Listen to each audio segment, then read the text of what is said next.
कई दिनों से उस जंगल में तेज बारिश हो रही थी, जिस वजह से जंगल के सारे पक्षियों के खेत भी खराब हो चुके थे। पक्षियों को अब खाना मिलना बहुत मुश्किल हो गया था। जंगल में हर जगह पानी भर चुका है, जिसके कारण अब खाना मिलना मुश्किल हो गया। हाँ, बारिश के पानी में हमारा खेत भी बह चुका है और हमारा खाना भी बह चुका है। पता नहीं चल रहा है कि ये बारिश कब रुकेगी। कालू और गोरी के पास एक बड़ा सा आम का पेड़ है। वो अभी तक पानी में नहीं डूबा। हाँ, हमें सबको उसके पास जाकर थोड़े से आम मांग लेने चाहिए। तुम सही कह रही हो। जल्दी से चलो, कालू कौवे के पास जाकर आम मांगकर खाते हैं। फिर सब पक्षी उड़ते हैं और तेज बारिश में कालू कौवे के पास जाते हैं। जब वे उसके घर पहुंचते हैं, फिर लूसी कालू कौवे के घर के बाहर खड़कर कालू कौवे को बुलाने लगती है। कालू भैया, बाहर आओ, हमें आपकी बहुत जरूरत है। कालू कौवा बाहर आता है और वो पक्षियों से कहता है, अरे पक्षियों, इतनी तेज बारिश में आप सबका मेरे यहाँ आना कैसे हुआ? ये भूख क्या कुछ नहीं करवाती कालू? हम सब काफी दिनों से भूखे हैं।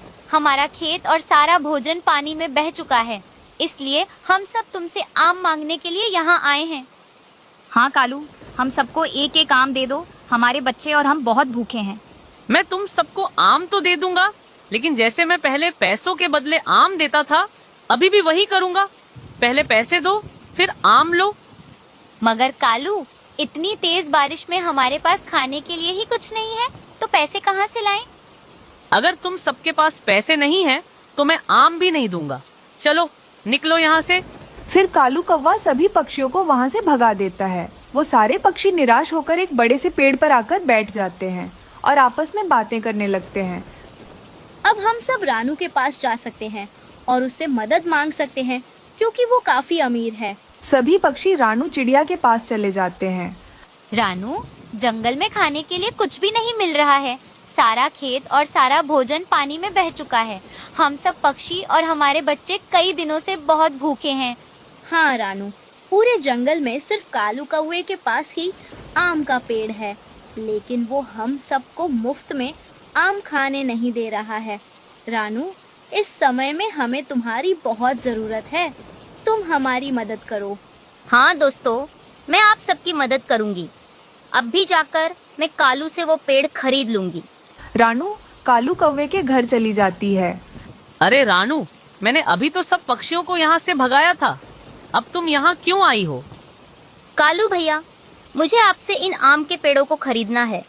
बताओ, कितने पैसे चाहिए?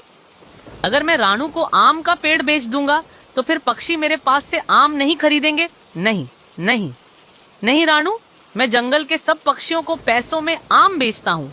मुझे काफी ज्यादा मुनाफा होता है। मैं तुम्हें पेड़ नहीं बेच सकता। तो फिर कालू भैया, मुझे आधा आम का पेड़ बेच दो। एक दिन आप पक्षियों को आम बेचो, एक दिन मैं बेचूंगी। रानू, उसके लिए तुम्हें मुझे पूरे 10,000 देने पड़ेंगे, वरना मैं आधा आम का पेड़ नहीं बेचूंगा। रानू चिड़िया कालू कौवे से 10,000 में आधा आम का पेड़ खरीद लेती है। चलो, अब मैं सभी पक्षियों को बता देती हूँ कि आधा आम का पेड़ मैंने खरीद लिया है। फिर रानू चिड़िया सीधा अपने दोस्तों के पास जाकर सारी बात बताने लगती है। तुम्हारा बहुत बहुत धन्यवाद। तुम इस मुश्किल घड़ी में हम लोगों की बहुत मदद की हो। अब हम लोग और हमारे बच्चे पेट भरकर खा सकेंगे। रानू, जब तुम्हारा दिन होगा, हम सब पक्षी उस पेड़ से आम खा लिया करेंगे।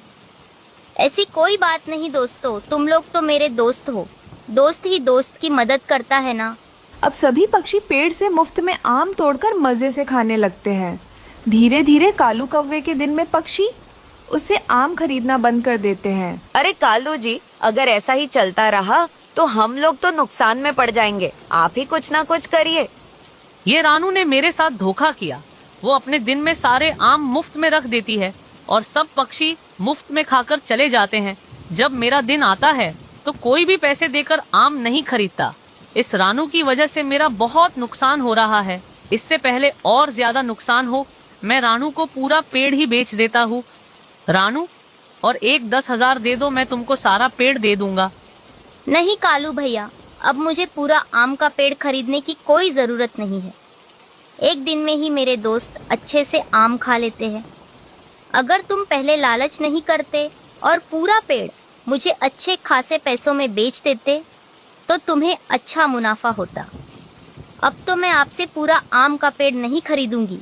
कालू कौवे को उसकी लालच बहुत महंगी पड़ जाती है। जंगल में 2 दिनों से लगातार बारिश हो रही थी। रानू का पति कुछ दिनों से बीमार था। बारिश की वजह से अब रानू के घर में भोजन भी खत्म हो चुका था। माँ, ये बारिश और कितने दिन तक चलेगी? मैं तो सुबह से भूखी हूँ, मुझे बहुत भूख लग रही है। पता नहीं गुड़िया बेटी, तेरे पापा और मैं 2 दिनों से भूखे हैं। अब हम क्या करेंगे? मुझे कुछ भी समझ में नहीं आ रहा है। वो दोनों माँ बेटी बातें कर रहे थे, तभी घोंसले में से पानी टपकने लगता है। ये क्या गुड़िया बेटी, ये घोंसले में से तो पानी टपकना शुरू हो गया है। गुड़िया, जल्दी से मेरे साथ चलो। हमें अब भी छत घास से ढकना होगा, वरना पानी अंदर आ जाएगा। वो दोनों माँ बेटी उस बारिश में घने जंगल में जाते हैं। जाकर वहाँ से घास लेकर वापस अपने घोंसले पर आते हैं। रानू और गुड़िया मिलकर उनके घोंसले को ठीक कर देते हैं। जहाँ जहाँ सुराख था वहाँ पर घास रख देते हैं। कुछ ही देर में छत टपकना बंद हो जाता है और घर के अंदर पानी आना बंद हो जाता है। रानू, मैंने 2 दिनों से कुछ भी नहीं खाया है। मुझे लगता है कि अब मैं बहुत कमजोर पड़ गया हूँ। टुन्नू जी, आप चिंता मत कीजिए। अभी मैं बाहर जाती हूँ, गुड़िया और आपके लिए कुछ न कुछ भोजन ले आ जाती हूँ। मगर रानू, तुम इतनी बारिश में कहाँ जाओगी? अगर मेरे पंख अब ठीक होते तो मैं ही अपनी बीवी और बच्ची के लिए कुछ न कुछ करता। टुन्नू जी, आप चिंता मत कीजिए। ये मेरे पास पुरानी बोरी पड़ी है, इसे अपने सिर के ऊपर से ढककर भोजन ढूंढने के लिए जा रही हूँ। मुझे कुछ नहीं होगा। फिर रानू चिड़िया अपने सिर के ऊपर बोरी रखकर बारिश में भोजन ढूंढने के लिए चली जाती है। कुछ देर बाद वो कुछ अनाज लेकर घर आती है। जैसे ही जंगल में आधी रात होती है, रानू के घोंसले में फिर से पानी टपकना शुरू हो जाता है और जंगल में बाढ़ भी आ जाती है, जिस वजह से रानू का घोंसला पानी से भर जाता है। गुड़िया बेटी, हमारे घोंसले में पानी भर गया है। अब यहाँ रहना सुरक्षित नहीं है। हाँ माँ, अब हम पापा को लेकर यहाँ से जल्द निकलते हैं। फिर रानू अपने पति टुन्नू को एक टोकरी में रखकर कहीं ऊंची जगह ले जा रही थी, लेकिन अचानक बारिश की वजह से टुन्नू चिढ़ा उस टोकरी में से फिसलकर नीचे गिर जाता है और पानी में बह जाता है। टुन्नू जी, अरे टुन्नू जी, ये क्या हो गया? मेरे पति टुन्नू जी को कोई बचाओ, कोई है? कोई भी पक्षी रानू की मदद नहीं करता। थक हार कर रानू और गुड़िया पहाड़ों के ऊपर चली जाती हैं। माँ, पता नहीं पापा जिंदा होंगे भी या नहीं। गुड़िया बेटी, ऐसी बातें नहीं करते। तुम्हारे पापा कहीं ना कहीं जिंदा जरूर होंगे, वो लौटकर जरूर आएंगे। सारे पक्षियों को घने जंगल में एक टेंट दिखाई देता है। वो टेंट इंसानों ने छोड़कर गए हुए थे। फिर सारे पक्षी उस टेंट में जाकर आराम से बैठ जाते हैं। कुछ देर बाद रानू चिड़िया भी अपनी बेटी को लेकर टेंट में जाकर बैठ जाती है। उन सब पक्षियों को टेंट में रहते हुए 4 दिन हो जाते हैं। माँ, और कितने दिन हम लोगों को टेंट में रहना पड़ेगा? मुझे तो बहुत भूख लग रही है माँ, कुछ ना कुछ करो। गुड़िया बेटी, मैं कुछ भी नहीं कर सकती। बारिश रुकने तक हम सबको इस टेंट में ही रहना पड़ेगा। इस तरह सुबह हो जाती है। सुबह होते ही बारिश रुक जाती है। बारिश रुकते ही टुन्नू अपनी पत्नी और अपनी बेटी को ढूंढते ढूंढते उस टेंट के पास आकर पुकारने लगता है। रानू, गुड़िया, तुम लोग इस टेंट पर हो क्या? बाहर आओ। तभी रानू बाहर आती है। अपने पति को देखकर बहुत खुश हो जाती है। टुन्नू जी, आप जिंदा हो और आप खड़े भी हैं। गुड़िया बेटी, बाहर आओ, देखो कौन आया है। गुड़िया अपने पापा को देखकर बहुत खुश हो जाती है। पापा, पापा, आप ठीक हो? टुन्नू जी, ये चमत्कार कैसे हुआ? रानू, उस बाट के पानी में बहते बहते न जाने मैं कितनी दूर चला गया। फिर एक दिन मैं अपने पैरों पर खड़ा हो गया और उड़ने भी लगा। 2 दिन तो मैंने सिर्फ पानी पीकर ही गुजारे। मैं तुम लोगों को कहाँ कहाँ नहीं ढूंढा। ढूंढते ढूंढते यहाँ पर आ गया। मुझे क्या पता था कि यहाँ आप दोनों मुझे मिल जाओगे। अच्छा हुआ रानू, तुम लोगों को कुछ नहीं हुआ। अब चलो चलते हैं, एक मजबूत सा घर बनाएंगे। इस बार कितनी भी बारिश आने दो, हमारे घर को कुछ नहीं होगा। टुन्नू को देखकर रानू और गुड़िया बहुत खुश होते हैं। फिर दोनों पति पत्नी मिलकर सारा जंगल घूम घूम कर मजबूत से लकड़ियां ढूंढकर अपने लिए एक अच्छा और मजबूत घर बना लेते हैं और अपनी बेटी गुड़िया के साथ खुशी खुशी रहने लगते हैं। दूर किसी जंगल में कई सारे तरह तरह के पक्षी रहा करते थे। वो सभी पक्षी उस जंगल में बहुत ज्यादा खुश थे क्योंकि उस जंगल में खाने पीने की कोई कमी नहीं थी। इसीलिए उस जंगल के पक्षी सब बेफिक्र रहते थे। उसी जंगल में रहने वाली रानू चिड़िया एक कमजोर घर में रहती थी। ऐसा करती हूँ, पहले भोजन ढूंढ कर ले आती हूँ। क्या पता सारे पक्षी अपना अपना भोजन लेकर चले जाएं, फिर बाद में मुझे भोजन ही ना मिले। ऐसा सोचकर रानू जंगल में भोजन लेने के लिए चली जाती है। उसके जाते ही जोरों की बारिश शुरू हो जाती है। चिड़िया का घोंसला कमजोर होने के कारण हवाओं की वजह से जोर जोर से हिलने लगता है और नीचे गिर के टूट जाता है। जब चिड़िया लौट आकर अपने टूटे हुए घोंसले को देखती है तो वो चौंक जाती है। हे ऊपर वाले, मेरा घोंसला तो टूट गया, अब मैं क्या करूँगी? मैं कहाँ रहूँगी? कोई भी पक्षी मुझे अपने घर में नहीं रखेगा। हे ऊपर वाले, मेरे साथ क्या हुआ है? मेरे साथ बहुत बुरा हुआ। अब मुझे समझ में नहीं आ रहा है कि अब मैं क्या करूं। हमारे जंगल में तो सूखी लकड़ियां नहीं मिलेगी घर बनाने के लिए। अब मुझे एक काम करना पड़ेगा, मुझे दूसरे जंगल जाना पड़ेगा। इतनी तेज बारिश में मैं अभी दूसरे जंगल नहीं जा सकती। मुझे कल सुबह ही दूसरे जंगल जाना पड़ेगा। फिर रानू किसी तरह एक पत्ते के नीचे रात बिताती है। फिर चिड़िया सुबह होते ही दूसरे जंगल के लिए निकल जाती है। उस जंगल में कालू और गोरी दो दुष्ट कौवे रहते थे। वो दोनों काफी ज्यादा आलसी थे। वो अपने लिए घर भी नहीं बनाते थे और भोजन तो दूसरे पक्षियों से चुरा कर खाते थे। कालू जी, आप हमारे लिए पक्का घर कब बनाओगे? हमेशा घोंसले में सोते रहते हो। गोरी, तुम्हें तो पता है मैं बहुत आलसी हूँ। वैसे भी हमको घर बनाने की क्या जरूरत है? अगर कोई पागल पक्षी मेहनत करके घर बनाएगा तो हम दोनों उसे डरा धमका कर उसका घर कब्जा कर लेंगे। अरे वाह कालू जी, क्या सोचा है आपने? मगर ऐसा पागल पक्षी कहाँ मिलेगा? तुम चिंता मत करो गोरी, कोई ना कोई पक्षी 2 दिनों में ही मिल ही जाएगा। दूसरे दिन चिड़िया उस जंगल में आई हुई थी। मुझे इस जंगल में सूखी और मजबूत लकड़ियां ढूंढनी पड़ेगी, तभी मेरा घर अच्छे से बन पाएगा। चलो मैं किसी पक्षी से पूछ लेती हूँ कि सूखी और मजबूत लकड़ियां कहाँ मिलेगी। ऐसा सोचकर चिड़िया वहाँ से चली जाती है। रास्ते में उसे कौवों का घोंसला नजर आता है। वह तुरंत उनके पास आ जाती है। कौवो, मुझे तो आप इस जंगल के लग रहे हो। मुझे बस इतना बता दीजिए कि सूखी लकड़ियां कहाँ मिलेगी। मैं दूसरे जंगल से आई हूँ। बारिश की वजह से मेरा घोंसला टूट गया है। इस जंगल में मैं मजबूत घर बनाकर रहना चाहती हूँ। अरे वाह चिड़िया, यहाँ से तुम सीधी जाओ, वहाँ पर तुम्हें एक पेड़ मिल जाएगा। उधर ही तुम्हें सूखी लकड़ियाँ भी मिल ही जाएंगी। तुम दोनों का बहुत बहुत धन्यवाद। फिर चिड़िया वहाँ से सूखी लकड़ियाँ लेने के लिए चली जाती है। देखा कालू जी, आपने यह पागल चिड़िया ढूंढते हुए हमारे पास आ ही गई। हाँ गोरी, अब जल्दी से इसे मेहनत करके घर बनाने दो, फिर हम दोनों इसे डरा धमका कर इसका घर छीन लेंगे। और कालू जी चिड़िया को धक्के मार के बाहर निकालेंगे। फिर रानू चिड़िया को एक जगह ढेर सारे सूखी लकड़ियाँ दिखाई देती हैं। अरे ये क्या, ये लकड़ियाँ तो काफी ज्यादा कमजोर लग रही हैं। अब मैं क्या करूँगी? चलो मैं इसी से ही घर बना लेती हूँ। बारिश कभी भी शुरू हो सकती है। कमजोर घर बनेगा तो भी कुछ दिन तक तो चल जाएगा, फिर मैं मजबूत घर बना लूंगी। ऐसा सोचकर रानू चिड़िया उन कमजोर लकड़ियों से अपने लिए घर बना लेती है। अरे वाह, जैसे मैंने सोचा था बिल्कुल घर वैसा ही बनाया है। अंदर से तो बहुत ज्यादा सुंदर लग रहा है। थोड़ी देर बाद वो दुष्ट कौवे चिड़िया के घर आते हैं। अरे वाह चिड़िया, तुमने तो बहुत मेहनत करके अपना ये घर बनाया है, मगर अफसोस की बात ये है कि अब हम दोनों इस घर में रहने वाले हैं। चुपचाप तुम यहाँ से निकल जाओ, वरना हम दोनों तुम्हें खूब मारेंगे और इस घर से धक्के मार के बाहर निकालेंगे। ये आप दोनों क्या बोल रहे हो? मैंने इतनी मेहनत से मेरा घर बनाया है। आपको कोई हक नहीं बनता मेरे घर से मुझे बाहर निकालने का।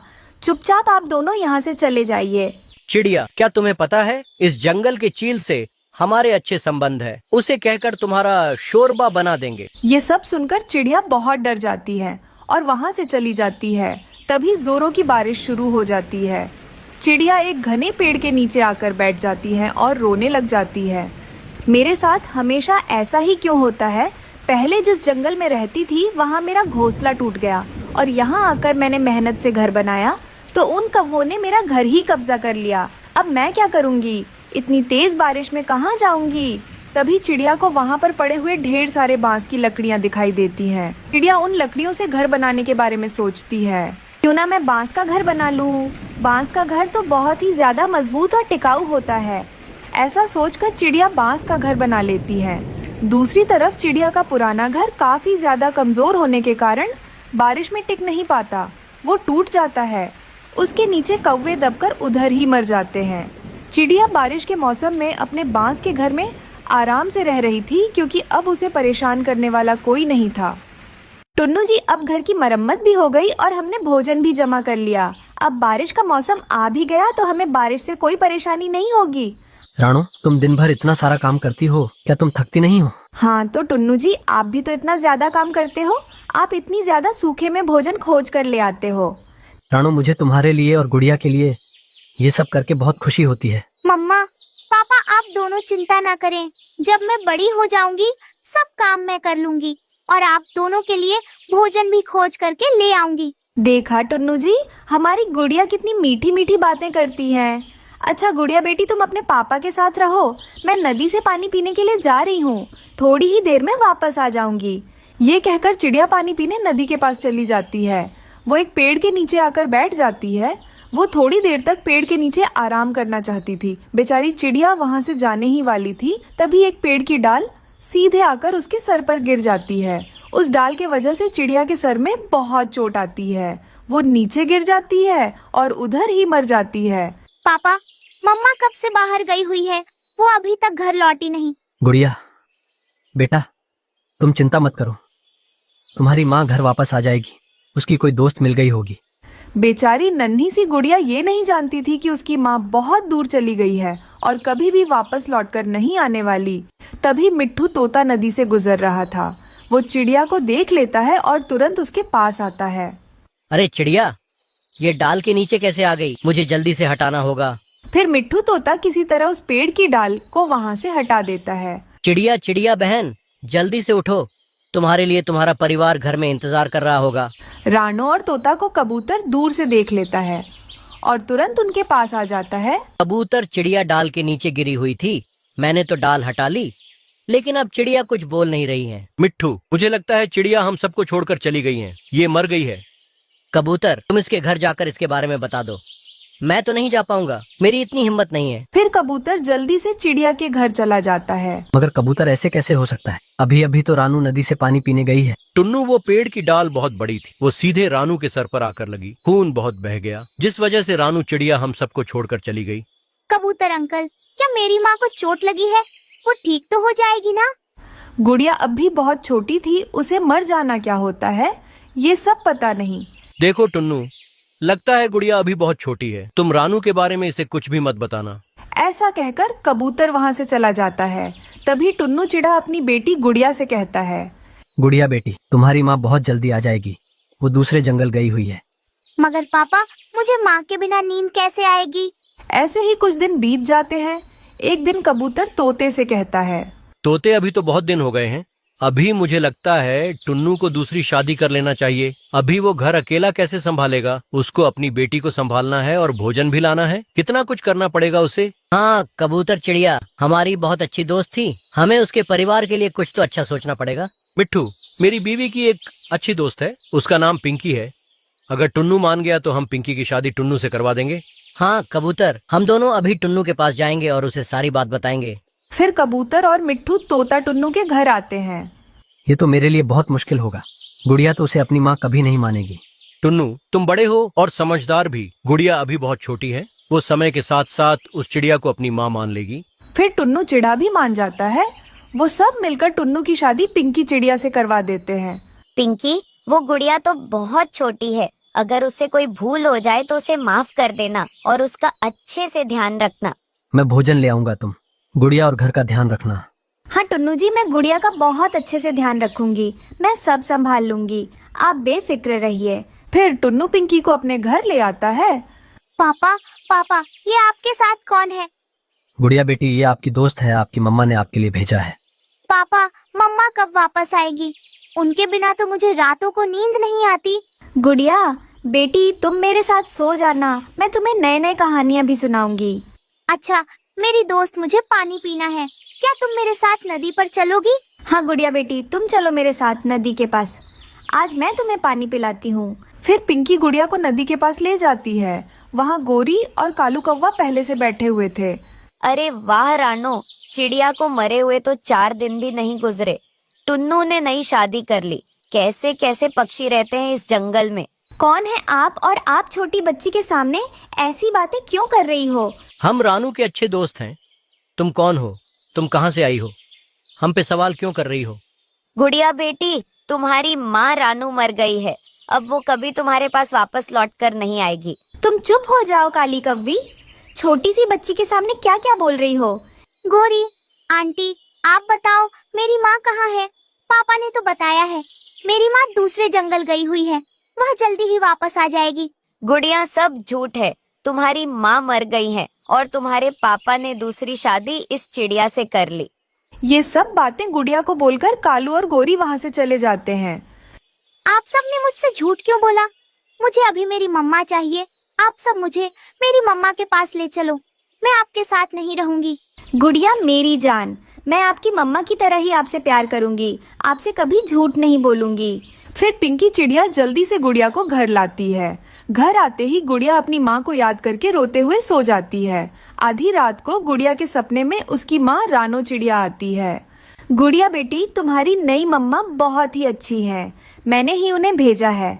तुम उनसे प्यार से रहो और हर बात मानो। मैं कभी वापस लौटकर नहीं आ पाऊंगी, मैं बहुत दूर चली गई हूँ। अपनी माँ को सपने में देखकर गुड़िया तुरंत आंखें खोलती है। माँ, माँ, आप कहाँ हो? आप जो बोलोगी मैं वही करूँगी। फिर गुड़िया जल्दी से अपनी नई माँ के गले लग जाती है। पापा, माँ, आप दोनों मुझे माफ कर दो। आज के बाद से मैं आप दोनों की बात मानूंगी। माँ, आज के बाद से आप ही मेरी माँ हो। उस दिन के बाद से वो परिवार फिर से खुशी खुशी से रहने लगता है। जंगल में बढ़ती हुई ठंड के साथ साथ कौवा और कव्वी में लड़ाई भी बढ़ गई थी। कालू, आज मैं तुम्हारे घोंसले में सोऊंगी। मेरे घोंसले में मुझे सारी रात ठंड लगती रहती है। ना, अपने घोंसले में ही रहो। मैंने बहुत मुश्किल से अपने घोंसले में सूखी घास लगाई है। ऐसे सारे काम पापा पक्षी ही करते हैं। सबके घोंसले गर्म हैं और एक मैं ही हूँ कि ठंड में मर रही हूँ। मैं तो जा रही हूँ चिड़िया के घर। आज मैं वहाँ ही सो जाऊंगी। जाओ, चिड़िया तुम्हें अपने घर में रखेगी तो फिर ही ना। मगर गोरी कव्वी ठंडी रात में अपने घर से निकलती है। वो चिड़िया के दरवाजे पर दस्तक देती है। गोरी, तुम इस समय? चिड़िया बहन, आज की रात मुझे अपने घर में सो लेने दे। मेरी कालू से लड़ाई हो गई है। गोरी बहन, मेरे पास 2 ही घोंसले हैं। एक में मेरे बच्चे सोए हुए हैं और दूसरे में मैं सोती हूँ। चिड़िया बहन, अब अगर मैं वापस गई तो कालू मेरा बहुत मजाक उड़ाएगा। प्लीज आज की रात चिड़िया। फिर चिड़िया अपने बच्चों को अपने साथ लिटा लेती है और वो घोंसला गौरी कव्वी को दे देती है। ये घोंसला तो बहुत गर्म है। मजा ही आ गया तुम्हारे घोंसले में लेटने का। इस घोंसले में मैंने गर्म बिस्तर बिछाया हुआ है। मेरी माँ ने दिए थे मुझे गर्म बिस्तर। फिर गोरी सो जाती है। वो रात गोरी कव्वी बड़े आराम से सोती है। दोनों पति पत्नी दिन आवारा घूमने में गुजार देते हैं और जब रात होती है तो गोरी कव्वी फिर से चिड़िया के घर जाती है। चिड़िया, आज फिर मेरी कालू से लड़ाई हो गई है। चिड़िया घर के अंदर से ही आवाज देती है। मगर आज मैं तुम्हें अपने घर में नहीं आने दूंगी। बच्चे बड़े हो गए हैं, मुझे बच्चों के साथ नींद नहीं आती। तुम जाओ यहाँ से। छोटी चिड़िया, बड़ी बातें करने लगी है तू। मुझे भी गोरी कहते हैं। गुस्से में गोरी वहाँ से चली जाती है। मैं ना कहता था आज तो चिड़िया कभी भी तुम्हें नहीं रखेगी। बड़ा आया, सो जा चुप करके। दूसरे दिन गोरी कव्वी चिड़िया के घर के पास छुप कर बैठ जाती है। जब चिड़िया अपनी बच्चों के साथ नदी पर पानी पीने जाती है तो गोरी कव्वी खिड़की के रास्ते चिड़िया के घर में घुस जाती है और चिड़िया के दोनों घोंसलों में पानी गिरा देती है। अगर मुझे इन घोंसलों में नहीं सोने दोगी तो चिड़िया की बच्ची तुम भी नहीं सोगी। गोरी वहाँ से भाग जाती है। रात को जब चिड़िया और उसके बच्चे घोंसले में लेटते हैं तो घोंसले गीले थे। मम्मा, हमारा घोंसला गीला है, ये बहुत ठंडा है। मेरा घोंसला भी गीला है। हमारे घोंसलों में पानी किसने गिराया होगा? मम्मा, कल रात आपने गोरी आंटी को घर में आने से मना किया था। यह काम जरूर गोरी आंटी ने ही किया होगा। हाँ, ये काम जरूर उस गोरी की बच्ची का ही है, मगर मैं भी उसे सजा जरूर दूंगी। दूसरे दिन चिड़िया झाड़ियों वाले जंगल जाती है और वहाँ से एक ऐसी झाड़ी के पत्ते तोड़ती है जिनको छू लेने से शरीर पर खुजली शुरू हो जाती है। गुड़िया और कुकू, अब देखना वो गौरी ठंड की रात में भागती फिरेगी। चिड़िया वो पत्ते एक घोंसले में बिछा देती है। कुकू बेटा जाओ और गौरी को बताओ कि आज वो हमारे घर में सो सकती है। मम्मा मम्मा, गौरी आंटी का शरीर सुर्ख हो जाएगा इन पत्तों पर लेटकर। कुकू जल्दी से गौरी कौवी की तरफ जाता है। आंटी आंटी मम्मा ने भेजा है। मम्मा कहती हैं कि आज रात आप हमारे घर में सो जाएं। तो फिर मान गई तुम्हारी। मम्मा मैं ना कहती थी, मुझे भी गौरी कहते हैं। गौरी कुकू के साथ जाती है। गौरी घोंसले में पानी गिराने की क्या जरूरत थी, ये तो तुम्हारा अपना ही घर है।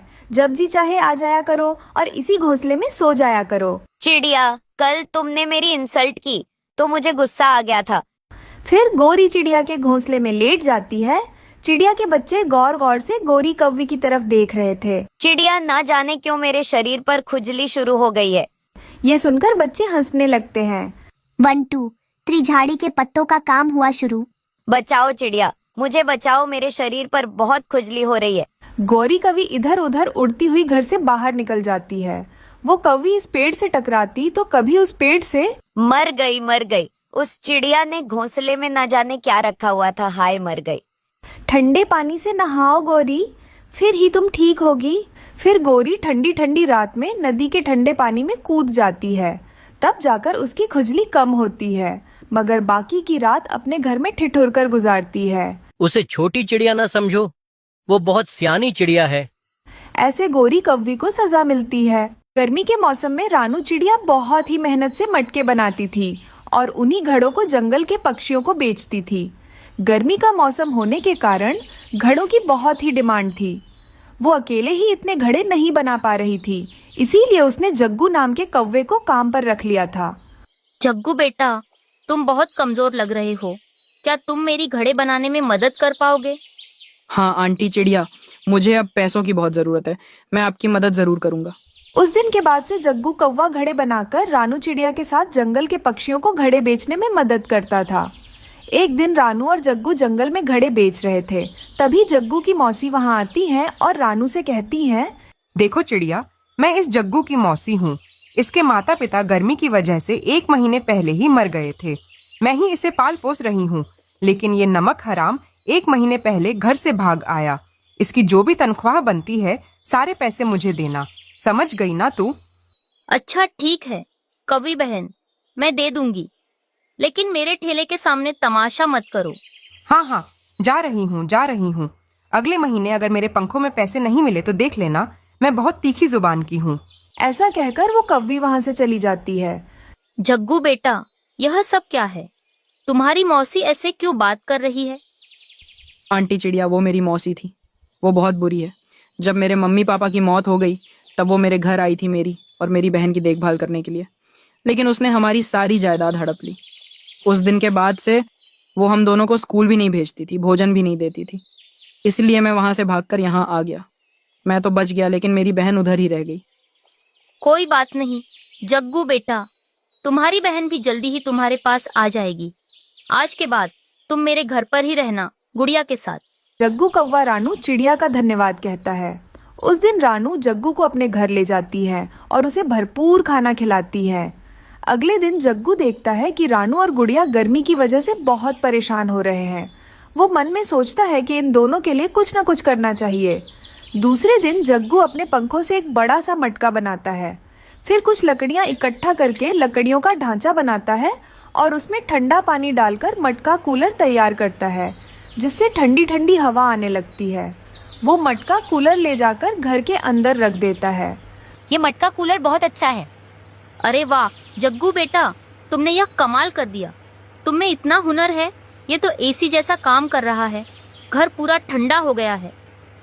आंटी चिड़िया, गुड़िया गर्मी की वजह से रो रही थी, मुझसे देखा नहीं गया, इसीलिए मैंने ये बनाया। जग्गू, तुम मेरे बेटे हो, तुम मुझे माँ कहकर बुला सकते हो। मैं तुम्हें पढ़ाऊंगी, सब करूंगी, तुम्हारी बहन को भी वापस ले आऊंगी। चिड़िया आंटी, आपका बहुत बहुत धन्यवाद। क्यों ना हम मटका कूलर बनाकर जंगल के पक्षियों को बेचें, इससे हमारा अच्छा खासा मुनाफा होगा। मैं आपको सिखा दूंगा कि ये कैसे बनाना है। अरे वाह जग्गू बेटे, यह तो बहुत अच्छी सोच है, हम ऐसा ही करेंगे। दूसरे दिन रानू और जग्गू मिलकर ढेर सारे मटका कूलर बनाते हैं। फिर मटका कूलर को ठेले पर रखकर जंगल के पक्षियों को बेचने लगते हैं। गरीब जंगल के पक्षियों को मटका कूलर बहुत पसंद आता है। 1 महीने के बाद जग्गू की मौसी फिर से तनख्वाह लेने के लिए वहां आती है। रानू अपने दोस्तों के साथ डंडे लेकर तैयार बैठी थी। चिड़िया, ये सब क्या है और मेरे पैसे कहाँ हैं? तुम जो भी हो मुझे नहीं पता, लेकिन जग्गू मेरा बेटा है। कल मैं तुम्हारे घर आकर उसकी बहन को भी अपने साथ ले जाऊंगी। अगर तुमने कुछ कहा या किया तो मैं तुम्हें नहीं छोड़ूंगी। रानू की बातें सुनकर जग्गू की मौसी वहां से भाग जाती है। अगले दिन रानू चिड़िया जग्गू की बहन मुन्नी को अपने साथ अपने घर ले आती है। रानू जग्गू और मुन्नी को अपने बच्चों की तरह प्यार करती है और गुड़िया के साथ साथ जग्गू और मुन्नी को भी स्कूल भेजती है। इस तरह रानू मटका कूलर बेच बेच कर धनवान हो जाती है और अपने तीनों बच्चों के साथ खुश